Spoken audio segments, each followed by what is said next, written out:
Radio Tehran, শুরু হচ্ছে বিশ্ব সংবাদ। ইন্নালিল্লাহ। আবারও মধ্যপ্রাচ্যে ভয়াবহ তৃতীয় বিশ্বযুদ্ধ শুরু হয়ে গেছে। চলছে হামলার পর হামলা। আর এরই মাঝে আমাদের হাতে এসে পৌঁছেছে তৃতীয় বিশ্বযুদ্ধের সর্বশেষ গুরুত্বপূর্ণ সবথেকে তাজা আপডেট সংবাদ আপনাদের জানিয়ে দিব। প্রথমেই জানিয়ে দিব, আলহামদুলিল্লাহ, যুক্তরাষ্ট্রের MQ-1 ড্রোন ভূপাতিত করল ইরান। ইরানের আকাশসীমায় প্রবেশের পরই যুক্তরাষ্ট্রের MQ-1 ড্রোন ভূপাতিত করেছে ইরান। এরপরই কুয়েতে অবস্থিত মার্কিন দূতাবাসে ইরান ব্যাপক হামলা চালিয়েছে। এতে মার্কিন যুক্তরাষ্ট্রের 5 সেনা আহত হয়েছে, পাশাপাশি মার্কিন যুক্তরাষ্ট্রের 2টি যুদ্ধবিমান ধ্বংস হয়ে গেছে। এরপর জানাবো, ইরানের সঙ্গে চুক্তিতে আরও কঠোর শর্ত চাইছেন ডোনাল্ড ট্রাম্প। ইরানের সঙ্গে যুদ্ধ শেষ করার জন্য চলমান চুক্তির আলোচনা আরও কঠোর শর্ত যোগ করতে বলেছেন মার্কিন যুক্তরাষ্ট্রের প্রেসিডেন্ট ট্রাম্প। যুক্তরাষ্ট্রের বিভিন্ন সংবাদ মাধ্যমে এমনটাই জানানো হয়েছে বলে জানিয়েছে সংবাদ মাধ্যম AFP। নিউ ইয়র্ক টাইমসের প্রতিবেদনে বলা হয়েছে, বিষয়টির সঙ্গে সংশ্লিষ্ট কয়েকজন কর্মকর্তাকে নির্দেশ দিয়েছেন ট্রাম্প এর সঙ্গে কিছু জটিল চুক্তি যোগ করে দিতে। এদিকে ইরানের অনুমতি নিয়ে হরমুজ প্রণালী অতিক্রম করল 20টি জাহাজ। আলহামদুলিল্লাহ, মার্কিন যুক্তরাষ্ট্রকে বৃদ্ধাঙ্গুলি দেখে 20টি জাহাজ হরমুজ প্রণালী পাড়ি দিয়েছে। এর ফলে মার্কিন যুক্তরাষ্ট্রের মাথার ঘুম হারাম হয়ে গেছে। মার্কিন যুক্তরাষ্ট্র এখন ইরানকে কোনোভাবে আটকাতে পারছে না। ইরান এমনভাবে নিজেদের ডেভেলপ করেছে যে মার্কিন যুক্তরাষ্ট্রকে বৃদ্ধাঙ্গুলি দেখে হরমুজের পুরোপুরি নিয়ন্ত্রণ ইরান হাতে নিয়েছে। জানাবো, মোদির বাসভবনের কাছে উঠছিল পাকিস্তানি ড্রোন। আলহামদুলিল্লাহ, পাকিস্তানের প্রেসিডেন্ট আসিফ আলী জারদারি জানিয়েছেন যে ভারতের প্রধানমন্ত্রী সন্ত্রাসী নরেন্দ্র মোদীর বাসভবনের কাছে পাকিস্তান নজরদারি ড্রোন পাঠিয়েছিল এবং সেই ড্রোন পাঠিয়ে নরেন্দ্র মোদীকে পর্যবেক্ষণ করেছিল পাকিস্তান। আজ তিনি পাকিস্তানের সংবাদ মাধ্যম PTI-কে সব তথ্য নিশ্চিত করেছেন। এবং সর্বশেষ জানাবো, টাকা খেয়েছেন বলিনি, হাসনাতকে জানালেন জেলা পরিষদ প্রশাসক। বিএনপি থেকে জেলা পরিষদের প্রশাসক হয়েছে মোস্তাক মিয়া। তিনি একটি সংবাদ সম্মেলনে গিয়ে একটি মাইকে বক্তৃতা দেওয়ার সময় তিনি হাসনাত আবদুল্লাহকে 10 কোটি টাকা নিয়েছে এবং আসিফ মাহমুদ 15 কোটি টাকা নিয়েছে সব কথা বলে মিথ্যা তথ্য উস্কে দিয়েছিল। কিন্তু হাসনাত আবদুল্লাহ যখন এই বিএনপির সন্ত্রাসী মোস্তাক মিয়াকে ফোন করে তখন তিনি 360 ডিগ্রিতে পল্টি নিয়েছেন। তিনি বলেছেন যে না, তিনি নাকি এমন কথা বলেননি, অথচ তিনি যেমন মিথ্যাচার করেছেন তার অডিও এবং ভিডিও সামাজিক যোগাযোগ মাধ্যমে রয়েছে। প্রিয় দর্শক, এতক্ষণ শুনছিলেন সংবাদ শিরোনাম, এবারে বিস্তারিত। তবে তার আগে বন্ধুরা অনুরোধ থাকবে, এই সংবাদটিতে একটি লাইক দিন। এই চ্যানেলে আপনি নতুন হয়ে থাকলে আমাদের সংবাদটি দেখতে দেখতে চ্যানেলটি সাবস্ক্রাইব করে রাখুন। কমেন্ট করে বন্ধুরা আপনার মূল্যবান মতামত জানিয়ে দিন আপনি বিশ্বের কোন দেশ থেকে বা বাংলাদেশের কোন স্থান থেকে আমাদের সংবাদটি দেখছেন এবং শুনছেন। আর বন্ধুরা, আজকের সংবাদ সম্পর্কে আপনার মূল্যবান মতামত কমেন্ট করে জানিয়ে দিন। গাজা যুদ্ধে আপনি যদি নিরীহ ফিলিস্তিনিদের ভালোবেসে থাকেন, কমেন্ট বক্সে কমেন্ট করে সেটি সারা বিশ্বকে জানিয়ে দিন। এবারে বিস্তারিত। নরেন্দ্র মোদীর বাসভবনের কাছে পাকিস্তানি ড্রোন নজরদারি চালানো হচ্ছে। পাকিস্তানের প্রেসিডেন্ট আসিফ আলী জারদারি দাবি করেছেন যে গত বছর যুদ্ধ চলাকালে তাদের ড্রোন ভারতের প্রধানমন্ত্রী মোদীর বাসভবনের কাছাকাছি চলে গিয়েছিল। ড্রোনটি অনেকক্ষণ ধরে মোদীর বাসভবনের উপর ঘোরাঘুরি করছিল বলেও দাবি করেছেন তিনি। NDTV-র সহ ভারতীয় গণমাধ্যমের প্রতিবেদনে বলা হয়েছে যে সিন্ধু প্রদেশের মোরতে এক সমাবেশে জারদারি জানিয়েছেন যে পাকিস্তান বিমান বাহিনী ড্রোনগুলো ভারতের প্রতিরক্ষা লাইন ভেদ করে প্রধানমন্ত্রীর বাসভবনে গিয়ে পৌঁছে গিয়েছিল। তিনি আরও দাবি করেন যে পাকিস্তানের বিমান বাহিনী ভারতীয় বিমান বাহিনীর 8টি বিমান ভূপাতিত করেছে। 2025 সালের 22 এপ্রিল ভারত নিয়ন্ত্রিত কাশ্মীরের পেহেলগামে সন্ত্রাসী হামলায় 25 পর্যটক ও একজন ঘোড়ার চালক নিহত হয়। এই ঘটনার পর পাকিস্তানে হামলা চালিয়ে বসে ভারতের নরেন্দ্র মোদী সন্ত্রাসী। তবে ভারতের এই হিন্দুত্ববাদী নরেন্দ্র মোদীকে পাকিস্তান মোটেও ছাড় দেয়নি। পাকিস্তান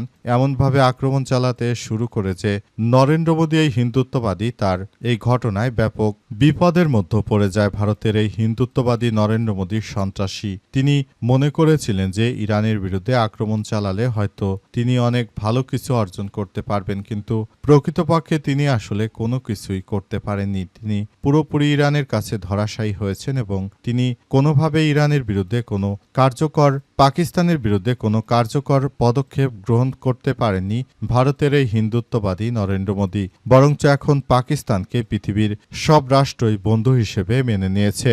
ইরান ও ইসরায়েল যুক্তরাষ্ট্রের মধ্যে যে যুদ্ধ চলছে সেখানে পাকিস্তানই মধ্যস্থতা করছে, অথচ ভারতের হিন্দুত্ববাদীদের কেউ একবার ডেকেও নেয়নি। ইরানের সঙ্গে চুক্তিতে আরও কঠোর শর্ত চাইছে ডোনাল্ড ট্রাম্প। ইরানের সঙ্গে যুদ্ধ শেষ করার জন্য চলমান চুক্তি আলোচনায় কঠোর শর্ত যোগ করতে বলেছেন মার্কিন প্রেসিডেন্ট ডোনাল্ড ট্রাম্প। যুক্তরাষ্ট্রের বিভিন্ন সংবাদ মাধ্যমে এমনটাই জানানো হয়েছে বলে জানিয়েছে এএফপি। নিউ ইয়র্ক টাইমসের প্রতিবেদনে বলা হয়েছে যে বিষয়টির সঙ্গে সংশ্লিষ্ট কয়েকজন কর্মকর্তা জানিয়েছে যে ট্রাম্প চুক্তির কিছু অংশ আরও কঠোর করার নির্দেশ দিয়েছেন এবং মার্কিন যুক্তরাষ্ট্রের প্রেসিডেন্ট তিনি মূলত চান না যে ইরানের সঙ্গে সহজ কোনো চুক্তি হোক, অর্থাৎ এমন কোনো চুক্তি তিনি চান না যে চুক্তি করার মধ্য দিয়ে ইরান ভালো কিছু অর্জন করতে পারবে, এমন কিছু তিনি করতে দেবেন না বলে এমন তথ্যই জানা যাচ্ছিল। মার্কিন যুক্তরাষ্ট্রের প্রেসিডেন্ট ডোনাল্ড ট্রাম্প তিনি শুরু থেকে ইরানের বিরুদ্ধে যে সন্ত্রাসী কার্যক্রমগুলো চালিয়েছেন সেটি পৃথিবীর ইতিহাসে বিরল ঘটনা, কিন্তু তারপরও ইরান দমে যায়নি। ইরান বরঞ্চ তারা এমনভাবে এগিয়ে যাচ্ছে যেখানে মার্কিন যুক্তরাষ্ট্র পুরোপুরি ধসে পড়েছে। মার্কিন যুক্তরাষ্ট্র কল্পনা করতে পারেনি যে তাদের এভাবে আসলে খেসারত দিতে হবে। যদি যুক্তরাষ্ট্র আগে থেকে বুঝতো তাহলে এই যুদ্ধ কখনোই তারা শুরু করত না। যুদ্ধ শুরু করে তারা পুরোপুরি ফেঁসে গিয়েছে। এখন এই যুদ্ধে মার্কিন যুক্তরাষ্ট্র যোগ দিয়ে ভুল করেছে বলে অবশেষে স্বীকার করেছে যুক্তরাষ্ট্রের প্রেসিডেন্ট ডোনাল্ড ট্রাম্প। মার্কিন যুক্তরাষ্ট্রের প্রেসিডেন্ট ডোনাল্ড ট্রাম্প তিনি শুরু থেকে ইরানের বিরুদ্ধে যে সন্ত্রাসী কার্যক্রমগুলো চালাচ্ছিলেন তিনি মনে করেছিলেন হয়তো এভাবে চলতে থাকলে খুব ভালো কিছু অর্জন করা যাবে, কিন্তু বাস্তবতা অনেক কঠিন। এই কঠিন বাস্তবতা এবার ধরাশায়ী হয়েছেন তিনি নিজেই।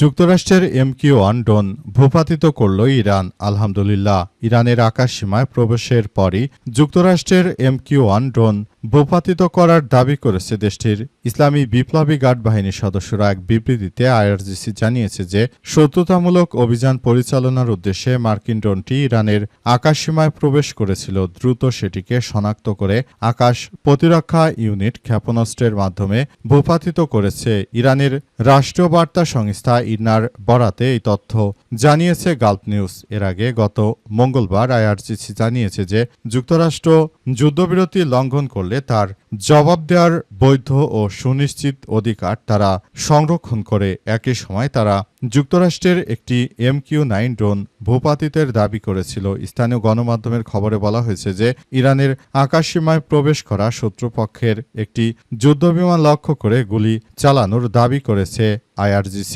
যুক্তরাষ্ট্রের সাম্প্রতিক আত্মরক্ষামূলক হামলার পরই মার্কিন ড্রোন ভূপাতিত করার এই দাবি সামনে আনল ইরানের ইসলামী বিপ্লবী গার্ড বাহিনীর সদস্যরা। তারা পুরো বিষয়টি এমনভাবে কার্যক্রম পরিচালনা করছে যে সবকিছু একদম ধ্বংসস্তূপে পরিণত হচ্ছে।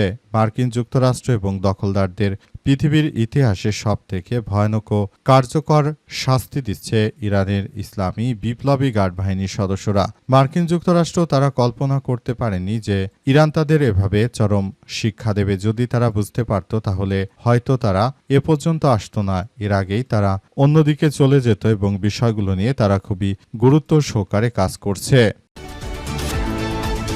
ইরানের অনুমতি নিয়ে হরমুজ প্রণালী অতিক্রম করল 20টি জাহাজ। আলহামদুলিল্লাহ, মার্কিন যুক্তরাষ্ট্রকে বৃদ্ধাঙ্গুলি দেখিয়ে এবার 20টি জাহাজ হরমুজ প্রণালী অতিক্রম করেছে ইরানকে টোল দিয়ে। এই টোলগুলো আদায় করার মধ্য দিয়ে ইরান নিজের সক্ষমতা আরও আগের থেকে অনেক বেশি জানান দিয়েছে। ইরান জানিয়েছে যে মার্কিন যুক্তরাষ্ট্র ও দখলদারেরা তারা পৃথিবীর ইতিহাসে যে ধরনের সন্ত্রাসী কার্যক্রম শুরু করেছিল এটি থেকে তারা হয়তো ভুলে গেছে যে ইরান কারো কাছে হেরে যাওয়ার পাত্র নয়। ইরান হচ্ছে এমন একটি রাষ্ট্র তারা সব সময় এমন কিছু কার্যক্রম চালায় যেগুলো মার্কিন যুক্তরাষ্ট্র এবং দখলদার ইসরায়েলি বাহিনীকে একদম পুরোপুরি ধসিয়ে দিয়েছে। নতুন করে মার্কিন যুক্তরাষ্ট্র এবং দখলদারদের যে কোনো মূল্যে এই সন্ত্রাসী কার্যক্রমকে একদম মাটির সঙ্গে ধসিয়ে দেওয়া হচ্ছে। বিষয়গুলো খুবই গুরুত্ব সহকারে দেখা হচ্ছে। মার্কিন যুক্তরাষ্ট্র এবং দখলদারেরা তারা ইরানের বিরুদ্ধে যে সন্ত্রাসী কার্যক্রম শুরু করেছিল সেই সন্ত্রাসী কার্যক্রমকে মাটির সঙ্গে মিশিয়ে দিয়েছে ইরানের ইসলামী বিপ্লবী গার্ড বাহিনীর সদস্যরা। তাই মার্কিন যুক্তরাষ্ট্র শত চেষ্টা করেও তারা ইরানের বিরুদ্ধে কোনো কার্যকর পদক্ষেপ গড়ে তুলতে পারেনি। তাদের সেই অবস্থানে ইরানকে থাকতে দেওয়া হয়নি, বরং ইরানকে এমনভাবে কার্যক্রম ইরান চালিয়েছে যে মার্কিন যুক্তরাষ্ট্র এবং দখলদার ইসরায়েলি বাহিনী তাদেরকে একদম ধূলিসাৎ করে দিয়েছে ইরানের ইসলামী বিপ্লবী গার্ড বাহিনীর সদস্যরা। পরিস্থিতিতে দখলদারদের বিরুদ্ধে পৃথিবীর ইতিহাসে সবথেকে ভয়াবহ কার্যক্রম চালাচ্ছে ইরানের ইসলামী বিপ্লবী গার্ড বাহিনীর সদস্যরা।